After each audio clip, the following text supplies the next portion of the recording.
இந்த நாக சதுர்த்தி அப்படிங்கிறது எந்த அளவுக்கு விசேஷம், நம்ம அதை எப்படி செலிப்ரேட் பண்ணலாம்? பொதுவா அந்த நாக சதுர்த்தி அப்படின்னா என்னன்னா, முன் ஜென்மத்தில் பெண்ணால் அதிக சாபம் பெற்று இந்த ஜென்மத்தில் அதிக ஆண்மை குறைவு உள்ள ஆண்களுக்கான வழிபாட்டுக்குரிய நாள் தான் இந்த நாக சதுர்த்தி. இந்த புத்திர சம்பந்தப்பட்ட விஷயத்திற்கு முழுமையான தெளிவை கொடுக்கக்கூடிய ஒரு மாதம் தான் இந்த ஆடி மாதம். புத்திரர்களுக்கான சந்ததியை உற்பத்தி பண்ணி ஆடி மாதம் கொடுக்கும். ஆனா புத்திரர்கள் பிறப்பதுல பிரச்சனைகள் இருக்கும். இப்படி கடன் திரும்ப திரும்ப உருவாகக்கூடிய நபர்களும் இந்த நாக சதுர்த்தி வழிபாடு எடுத்துக்கொள்ளலாம். யமகண்ட நேரம் கேதுவுக்கு பரிகாரம் செய்யும் நேரம். கேதுவுடைய முழு கதிர்வீச்சும் யமகண்ட நேரத்தில் தான் இருக்கும். யமகண்ட நேரத்தில் விநாயக பெருமானை வழிபட நம் பாவங்கள் விலகும். புற்றின் மேல் பால் தெளிக்கிறது ரொம்ப ரொம்ப விசேஷம். அப்படி தெளிப்பதினாலே நம்ம வீட்டுல பிறந்திருக்கக்கூடிய ஆண் வம்சங்கள் விருத்தி பெறும். கூட பிறந்த சகோதரர்கள் எல்லாம் நல்ல ஆண்மையோடு இருப்பார்கள். ஆவணி மாதத்தில் குழந்தை பேரு, கடன் தீர்த்தல், பணவரவு இது சம்பந்தப்பட்ட முயற்சி நீங்க எடுத்தீங்கன்னா 100% சக்சஸ்.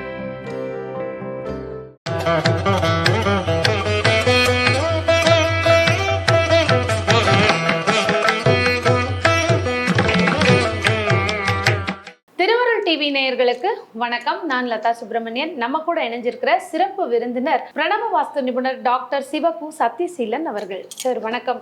வணக்கம்மா, சொல்லுங்க. உங்களுடைய பதிவு ஒன்னொன்னுமே ஒரு வைரக்கல் மாதிரி எல்லார் மனசுலயும் ஒரு பதிக்கப்பட்ட அந்த கல் அப்படின்னு தான் சொல்லணும். எந்த கிழமையில எந்த பண்டிகை வருது, அந்த பண்டிகை கொண்டாடுறதனுடைய நோக்கம் என்ன, ஏன் நம்ம அதை கொண்டாடணும், அதனால நமக்கு நடக்கக்கூடிய நன்மைகள் என்னன்னு அழுத்தமா தெளிவா பதிவுகள் கொடுத்துட்டு வரீங்க. எல்லோருமே அதை ஃபாலோ பண்றாங்க. அதே மாதிரி ஆடி மாசத்துல வரக்கூடிய இந்த நாக சதுர்த்தி அப்படிங்கிறது எந்த அளவுக்கு விசேஷம், நம்ம அதை எப்படி செலிப்ரேட் பண்ணலாம்? பொதுவா ஆடி மாதம் அப்படின்னாலே நாகம் தொடர்புடைய தெய்வங்கள் கட்டாயமாக கேட்டதை தரும். ராகு கேதுக்களினால் முன்னூழ் வினை இருக்கின்ற பொழுது அதை தகர்த்தெறிவதற்கான வாய்ப்பை நமக்கு ஆடி மாதம் கொடுக்கும்னு நம்ம ஆடி மாத சிறப்புகளை பற்றி நிறைய பேசியிருக்கிறோம். அதன் அடிப்படையில ஆடி மாதம் வரக்கூடிய சதுர்த்தியை நாம நாக சதுர்த்தி என்று சொல்கிறோம். பொதுவா அந்த நாக சதுர்த்தி அப்படின்னா என்னன்னா, முன் ஜென்மத்தில் பெண்ணால் அதிக சாபம் பெற்று இந்த ஜென்மத்தில் அதிக ஆண்மை குறைவு உள்ள ஆண்களுக்கான வழிபாட்டுக்குரிய நாள் தான் இந்த நாக சதுர்த்தி. பொதுவா நாக சதுர்த்தி இந்த வருடம் எப்படி வருதுன்னா, உத்திர நட்சத்திரமும் வியாழக்கிழமையும் இணைந்து வரக்கூடிய சதுர்த்தி திதியோடு வருது. உத்திரம் அப்படின்னாலே பாத்தீங்கன்னா ஒரு கணவன் மனைவிக்குள்ள இருக்கக்கூடிய தாம்பத்திய ஒற்றுமையை வலுப்படுத்தக்கூடிய நட்சத்திரம் இந்த உத்திரம். அதிலும் குறிப்பா ஒரு ஆண்மகன்கள் இன்னைக்கு பாத்தீங்கன்னா எல்லாமே டெஸ்ட் டியூப். இன்னைக்கு பாத்தீங்கன்னா நிறைய டெஸ்ட் டியூப். இந்த டெஸ்ட் டியூப்ல பாத்தீங்க அப்படின்னா குறிப்பா ஆண்களுக்கு அந்த உயிரணுக்களுடைய நகர்வு திறன் அப்படின்றது ரொம்ப குறைந்திருக்கும். இந்த உயிரணுக்களுடைய உற்பத்தியும் நகர்வு திறனும் இருப்பவர்கள் உத்திர நட்சத்திரம் வரக்கூடிய திருநாளில் விநாயகரை வழிபாடு செய்யும் பொழுதும், அன்றைக்கே நம்ம கீரை வாங்கி சாப்பிடும் பொழுதும், கீரையை வாங்கி பசுக்களுக்கு கொடுக்கும் பொழுதும் அதனுடைய உற்பத்தி பெருகி புத்திர பிராப்தம் கிடைக்கும் என்பது நம்பிக்கை. சோ முதல் நாள் அதனால தான் பாத்தீங்கன்னா ஆடி பூரம்னோ, இப்ப கிட்டத்தட்ட நாக சதுர்த்தி நமக்கு ஆடி பூரம் நம்ம கொண்டாடுறோம் தெரியுமா? இந்த ஆடி பூரத்தினுடைய பூரத்திற்கு அடுத்த நட்சத்திரம் உத்திரம். ஆடிப்புறமே அம்பிகைக்கு வழிபாடு, அதாவது குறிப்பா வளையலணி வழிபாடு, சீமந்தம் செய்து நம்ம வழிபடுவதை நிறைய பார்த்திருப்போம்.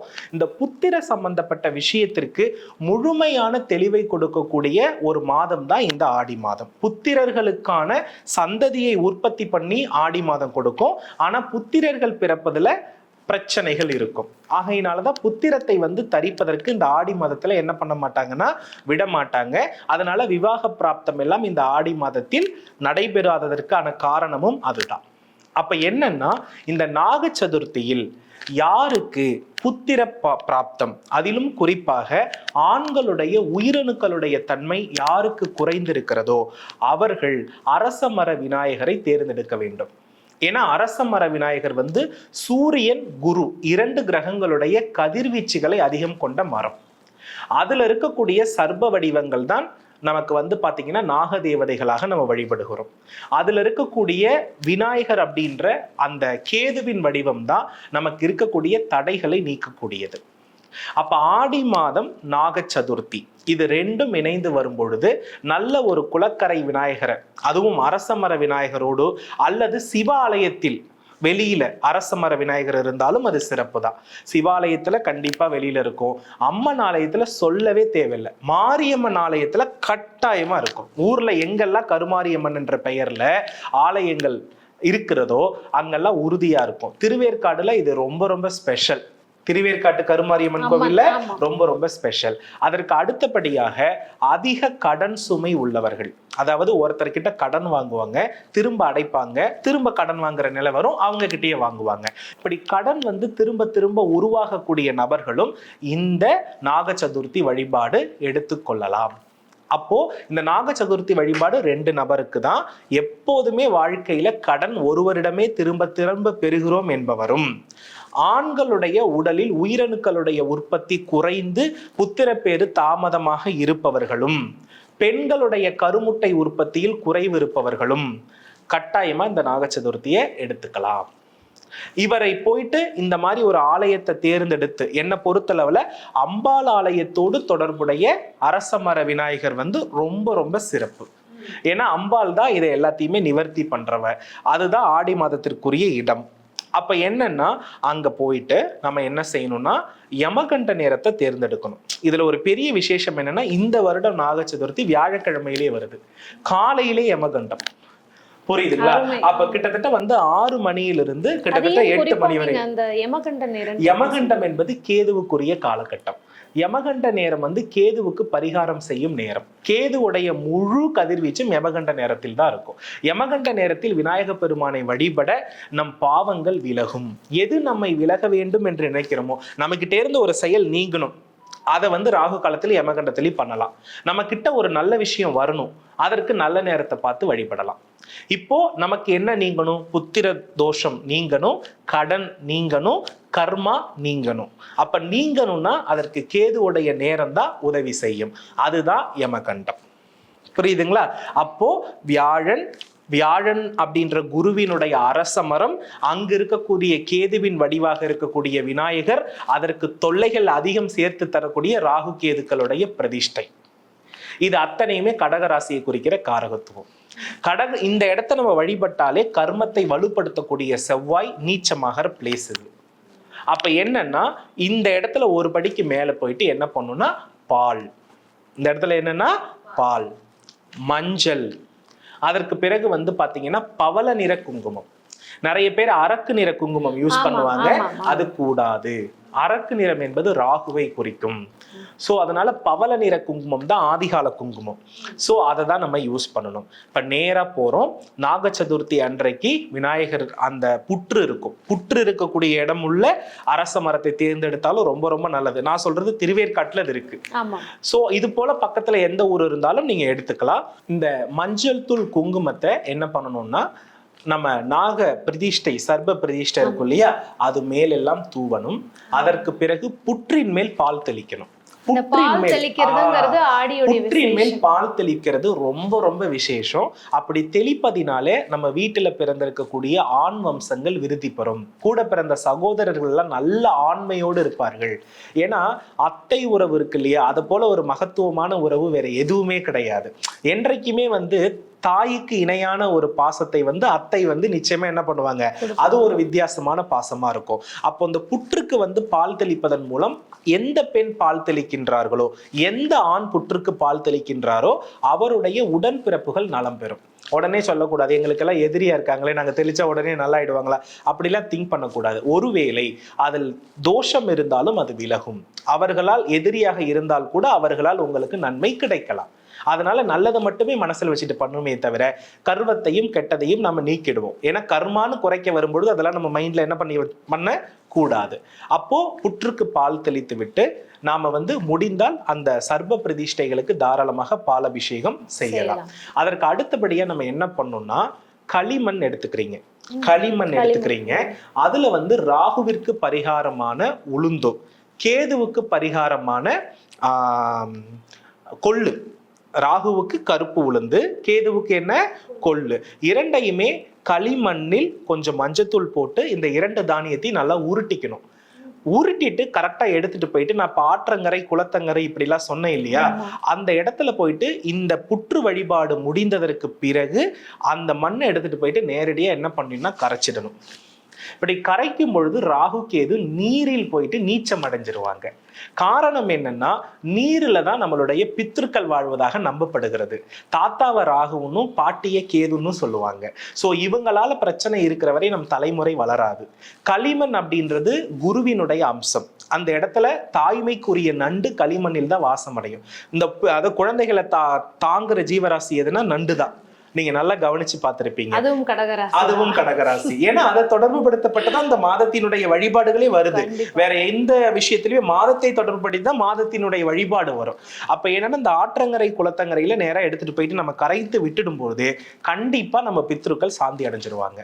சோ பித்ருக்கள் சாட்டிஸ்ஃபைடு அடைகிறதுனால நம்மளுடைய கர்மா முதல்ல பிளஸ்டா ஃபீல் பண்றோம். அடுத்து தடைகளை அனைத்தையுமே விநாயகரையும் சர்ப குறியீடுகளையும் முழுமையாக நீக்கிறோம். இன்னும் ஒரு படி மேல போய் சொல்லணும்னா, இது ஆயில்ய நட்சத்திரத்திற்குரியது. ஆயில்ய நட்சத்திரம் இருக்கிற நட்சத்திரத்திலே 9வது நட்சத்திரம் டிஎன்ஏ. சரிங்களா? அப்ப ஆயில்யத்தினுடைய குறியீடு டிஎன்ஏ உடைய குறியீடு. இப்போ ஒருத்தருடைய குழந்தை பிறக்கிறதும் பிறக்காததும் அவருடைய டிஎன்ஏ சம்பந்தப்பட்டது. அந்த டிஎன்ஏ உடைய ஃபுல் ஸ்ட்ரக்சரை கொண்டு வந்து அரசமர விநாயகரை நம்ம முன்னோர்கள் வழிபட்டு இருக்காங்க. புரியுதுங்களா? அப்ப என்னன்னா, இந்த இடத்துல அந்த குளத்தங்கரை இதோடு தொடர்புல இருக்கும் பொழுது சுற்றி வருவோம் தெரியுமா? சுற்றி வர்றது ஒண்ணு இல்ல, நம்ம போன ஜென்மத்துல போட்ட முடிச்ச நம்ம சுத்தி திரும்ப அவுத்துக்கிட்டு இருக்கோம். ஒரு முறை வலது பக்கம் சுத்துவாங்க, அதுக்கப்புறம் ஆப்போசிட்டா சுத்த சொல்லுவாங்க. இது எல்லாமே போட்ட முடிச்சு திரும்ப அவிழ்க்கிறது. புரியுதுங்களா? அப்போ 9 முறை வலது பக்கமும் 9 முறை இடது பக்கமும் நம்ம சுற்றுவோம். பின்பக்கமாக 9 முறை, முன்பக்கமாக அப்படியும் சுற்றணும். அப்படி சுற்றும் பொழுது கட்டாயமா நமக்கு நன்மை உறுதியாக கிடைக்கும். ஏன்னா 9 பக்கம் வலது பக்கம் 9 சுத்துவாங்க. ஆனா நிறைய பேர் இந்த இடது பக்கம் சுத்தணுங்கிற அந்த ஒரு விஷயம் தெரியும். அதே போல வந்து பாத்தீங்கன்னா, பின்னால சுத்தக்கூடாது, இடது புறமாகவும் நம்ம சுத்தணும், வலது புறமாகவும் நம்ம சுத்தணும். நிறைய பேர் பின்பக்கமாவே திரும்புவாங்க. அப்படி போக கூடாது. வேற வேற, அதாவது நேர்கோட்டுல தான் நம்ம போறோம். வலது புறமாவும் போறோம், இடது புறமாவும் போறோம். இதெல்லாம் முடிச்சதற்கு பிறகு நெய்வேத்தியம் பண்ணிட்டு அங்க உள்ளவாளுக்கு எல்லாம் பால் பிரசாதங்கள் பழங்கள் இதெல்லாம் நம்ம கொடுத்துட்டு நம்ம சாட்டிஸ்ஃபை ஆயிட்டு நேரா அந்த மண்ணுல கலந்து வைத்திருக்கிற கழுப்பு உருந்து கொள்ளு இந்த கலவையை கொண்டு வந்து குளத்துல கரைச்சிட்டு அப்படியே நேரா திரும்பி பார்க்காம வீட்டுக்கு வந்துடணும். சரிங்களா? நேரா திரும்பி பார்க்காம வீட்டுக்கு வந்து அழகா அறுசுவை உணவுகள் படைத்து இறைவனுக்கு படையலிட்டு சாப்பிட்டுட்டு என்ன வேண்டுமோ அதை கேட்டால் உறுதியான நற்பலன் உண்டு. அதற்கு பின்பு ஆவணி மாதத்தில் குழந்தை பேரு, கடன் தீர்த்தல், பணவரவு இது சம்பந்தப்பட்ட முயற்சியை நீங்க எடுத்தீங்கன்னா 100% சக்சஸ். புரியுதுங்களா? குழந்தை பேரு முயற்சி ஆடி மாதத்துல எடுக்கப்படாது, அது ஆவணி பிறந்ததற்கு பிறகு எடுக்கணும். அது வரையிலும் என்ன பண்ணக்கூடாதுன்னா, குழந்தை இல்லாதவர்கள் தாம்பத்தியத்தில் ஆடியில் ஈடுபட கூடாது. அதே போல கடனை பற்றியோ கடனை அடைக்கிறது பத்தியோ என்ன பண்ண வேண்டாம்னா, இந்த வழிபாடு பண்ணதுக்கு பிறகு ஆடி முடிகிற வரை பேச வேண்டாம். ஆவணியிலிருந்து நீங்க அதை தொடங்கலாம். ஸோ இதை ஃபாலோ பண்ணும்பொழுது உங்களுடைய டிஎன்ஏ ஸ்ட்ரக்சரே ஒரு நல்ல ஸ்ட்ரக்சரா மாறுறதுக்கான வாய்ப்பை முன்னோர்கள் நம்பி செஞ்சிருக்காங்க. ஏன்னா நம்பிக்கை அடிப்படையில் மாற்றத்திற்கான அடிப்படையில் செய்யப்பட்டதுதான் பரிகாரம். நடக்குமா நடக்காதா, வேணுமா வேண்டான்றதெல்லாம் அடுத்து. புரியுதுங்களா? நம்பிக்கை இருந்தால் நடக்கும், நம்பினால் மட்டுமே நடக்கும். நம்பிக்கை தான் கடவுள். நம்பிக்கை அற்றவர்களுக்கு நம்பிக்கை கொடுப்பதுதான் இறை வழிபாடு. அதை அதிகம் செய்ததுதான் இந்து தர்மம். இதைத்தான் நம்ம பண்டிகைகளாக கொண்டாடுறோம். இது தமிழர்களுக்கு உட்பட்டதாக, அதனாலதான் நம்மள இந்துவை பின்பற்றக்கூடியவர்கள் அத்தனை பேருக்கும் இது ஒரு சிறந்த பரிகாரம். எல்லா மதத்தினரும் தாராளமாக வழிபடலாம்.